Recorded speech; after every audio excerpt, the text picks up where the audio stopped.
Welcome back to the Chapter Chats and Chill podcast. Your cozy reading nook where we talk everything about books, tropes, fave characters, and more. This is Elena. This is Marwa. And Emma, and we invite you to get comfortable, grab a cup of tea or coffee, and get ready to enter a world where stories come true. So, for today's episode, we'll be talking about our most anticipated romantic read so far, and that is Once Upon a Broken Heart by Stephanie Garber. Yay! I Yay. couldn't wait to record this episode. Same, actually. And like when I was preparing for this episode, and when I started rereading the quotes that I noted, I got so excited. Like I just wanted to start book 2 right away. But True. Have you started it? no, not yet. I have actually Not yet. 2 reads. So I'm sticking to my currently reading list. That's a good choice. Wow. So there is people that are actually doing it. Yeah. It is to stay focused on one book and not get too distracted by all the books that I want to read. So Okay. Mm. I actually have to do it. I need this kind of mindset. Yeah, same. I'm kind of probably in between the two. So this episode will be 100% spoiler free, and it is your chance, if you haven't read the book yet, maybe it's on your TBR to kind of delve into the plot without the risk of spoilers, which we all hate. So before we introduce like the plot and the different elements you might love from the book, I wanted to ask you girls, which kind of part or trope, with no spoilers, did you love the most, and do you think the readers or listeners will also love from this book? For me, I don't know if it's a trope, but the fairy tale aspect, and the myth, and the kind of like word beating that the author built, it was amazing. I mean, if you are into fairy tales and fairy and myths, I think it's the book for you. I agree. The map at the beginning of the book is also wonderful. I'm wondering so if we can kind of beautiful. show it. Let's see if it works. I love books that have maps. Same. Like Same. it's so cute. Look at this. It's wonderful. It's amazing. And it's called the Thank you, Magnificent Emma, for North. representing it. Oops. You're welcome. For me, I would say it's more than a scene or a trope, but kind of the vibe of the book in general. Like, it's one of those stories that drips with magic and mystery. It's sweet and enchanting, but it's also a little bit wacky and eccentric.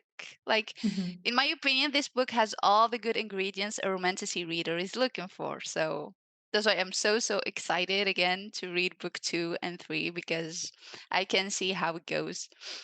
Same.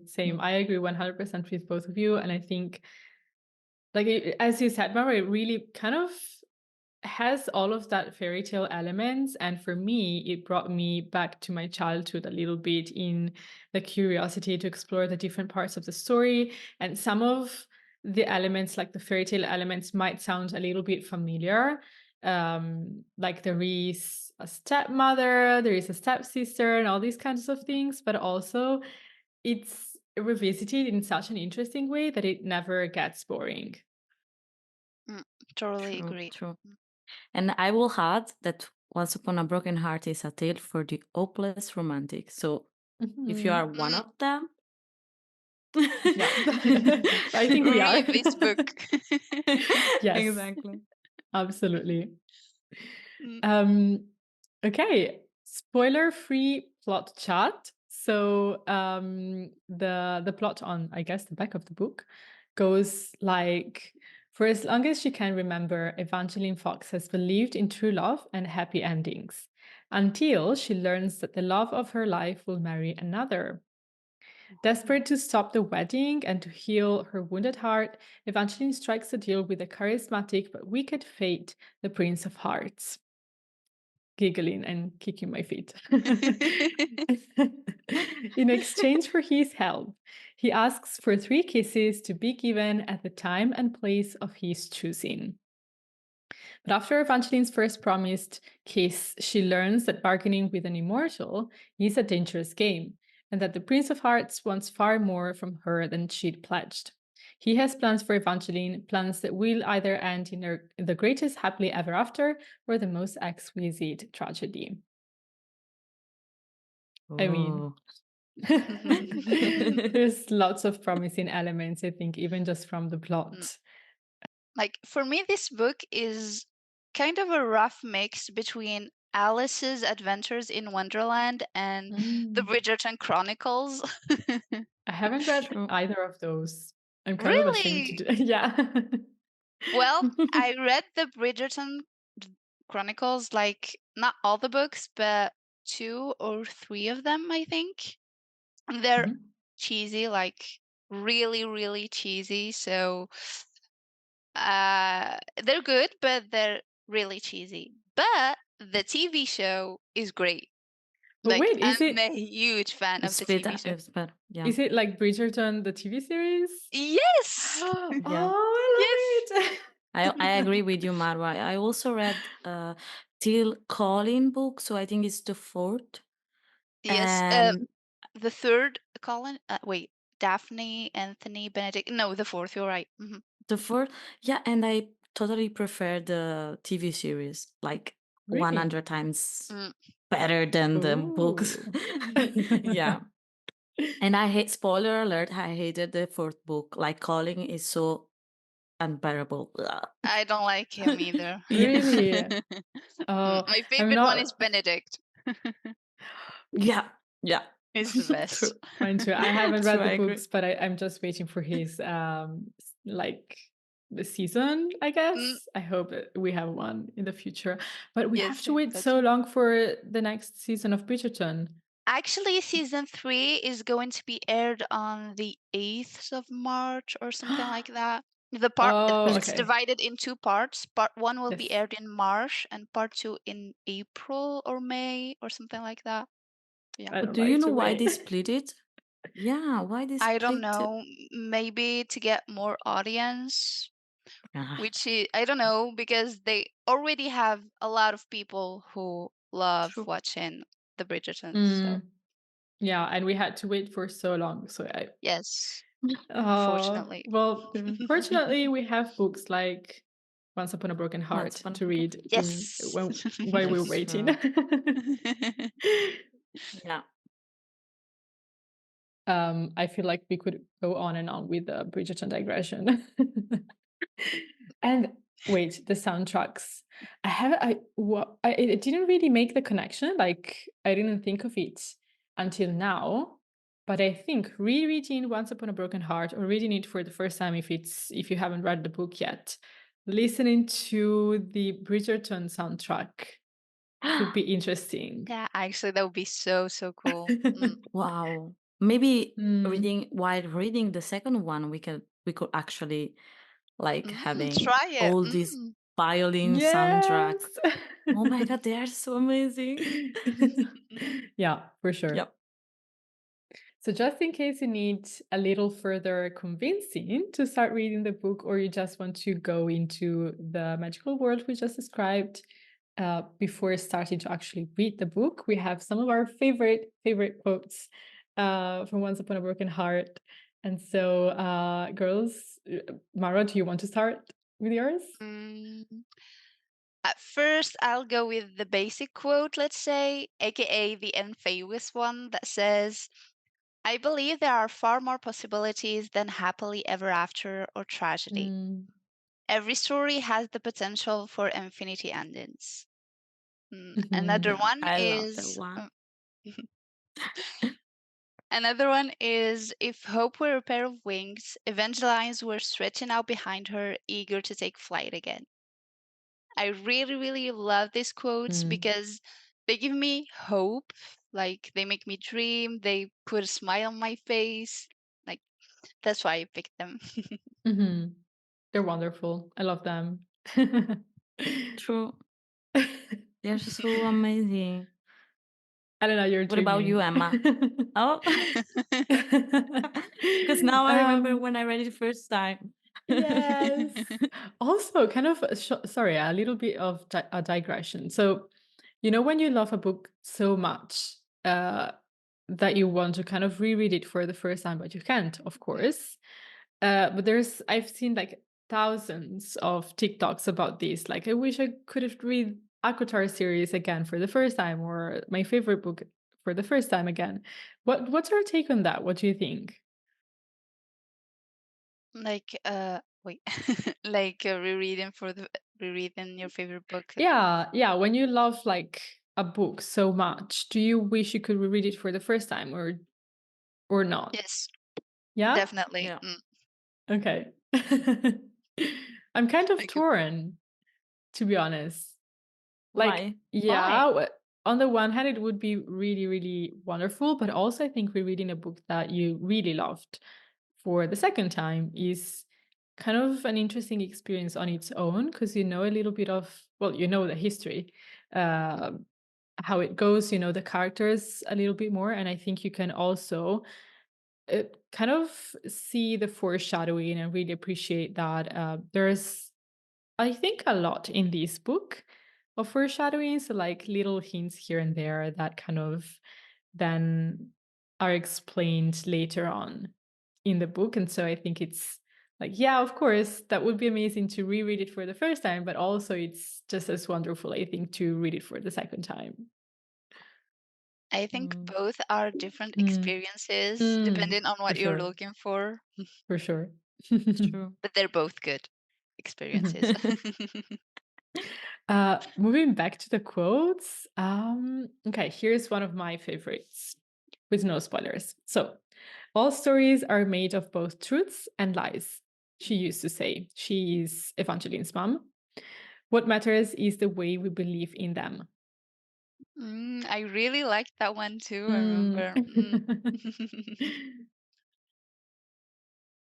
I have a few more quotes, but those will be definitely in the next episode because they have kind of a few spoilers. So, yeah. Oh my god. Now I don't know if mine. I don't Well, know. I I think mean, okay. yeah. Yeah. Okay. Okay. Okay. Mine are. I don't know if they are spoilers or not. You tell me, girls. Okay. Mhm. Mhm.